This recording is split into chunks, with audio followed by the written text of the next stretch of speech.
అందరికీ నమస్కారం అండి. తెలిసేవంట నీ ఆర్గనైజ్ రెగ్యులర్గా వస్తుంటాను. వెంపట సార్ థ్యాంక్ యూ. నాకు ప్రతిసారి వచ్చినప్పుడల్లా మంచి వెల్కమ్ ఇస్తున్నందుకు అక్క థ్యాంక్ యూ.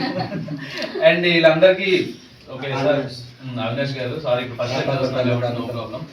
యాక్చువల్గా ఈరోజు మెయిన్ రీజన్ ఏంటంటే అందరికీ ఫ్యామిలీస్ ఉంటాయి కదా. సో నేను నార్మల్గా చిన్నప్పటి నుంచి ఫ్యామిలీస్ సంక్రాంతి సెలబ్రేట్ చేసుకుంటాను కాబట్టి బట్ నో ప్రాబ్లం, ఎవరికి వాళ్ళు ఫ్యామిలీస్ ఉన్న వాళ్ళకి అందరికీ బాగానే అన్ని వెళ్తాయి, అన్ని బాగానే సౌకర్యాలు అన్ని బాగానే ఉంటాయి. పాపం వీళ్ళకి నాకు ఆ రోజు ఫ్లైట్లో ఉన్నా, హైదరాబాద్ వెళ్ళిపోతున్నా. ఆ రోజు న్యూ ఇయర్ కూడా రాకపోవడం కారణం అదే. అందుకే అమ్మను పంపించి ఇమీడియట్గా మాకంటే చుట్టాలు ఉంటారు, బంధువులు ఉంటారు, పాపం వీళ్ళకి ఎవరు ఉంటారు, వీళ్ళకి ఎవరో ఉండాలి కదా, సెలబ్రేట్ చేయడానికి ఎవరో ఒకరు రావాలి కదా వీళ్ళతో పాటు కూడా అని చెప్పి ఆ రోజు అమ్మను పంపించడం జరిగింది.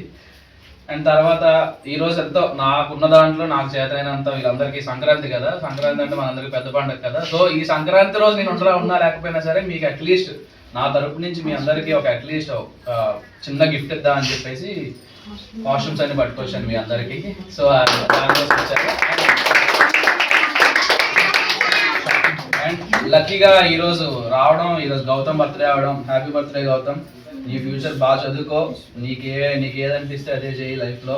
నువ్వు చక్కగా కష్టపడితేనే జీవితం ఎప్పుడైనా సరే. ఇప్పుడు ఈ రోజు ఇక్కడి నుంచి చదువుకొని వెళ్తున్నావు అంటే పొద్దున్న వెంపాట సార్కి కానీ, మీ అక్కకి కానీ, ఇక్కడ అవినాష్ గారికి కానీ వీళ్ళందరికీ పేరు తీసుకొచ్చి నీలా ఇంకెంతమంది చదివిస్తావో రేపు పొద్దున్న భవిష్యత్తులో నువ్వే చూసుకోవాలి. ఓకేనా? నీవే చాలా రెస్పాన్సిబిలిటీస్ ఉన్నాయి, అవన్నీ నిలబెట్టుకోండి. నాట్ ఓన్లీ గౌతమ్, మొత్తం అందరికీ చెప్తున్నాను. చదువుకోండి, మీకు నచ్చిన పని చేయండి, ఏదైనా ఏ ఫీల్డ్ అయినా పర్లేదు, మీకు నచ్చిన పని చేస్తూ మీరు ఇన్స్పిరేషన్ కావాలని నేను కోరుకుంటున్నాను. ఓకేనా? Thank you.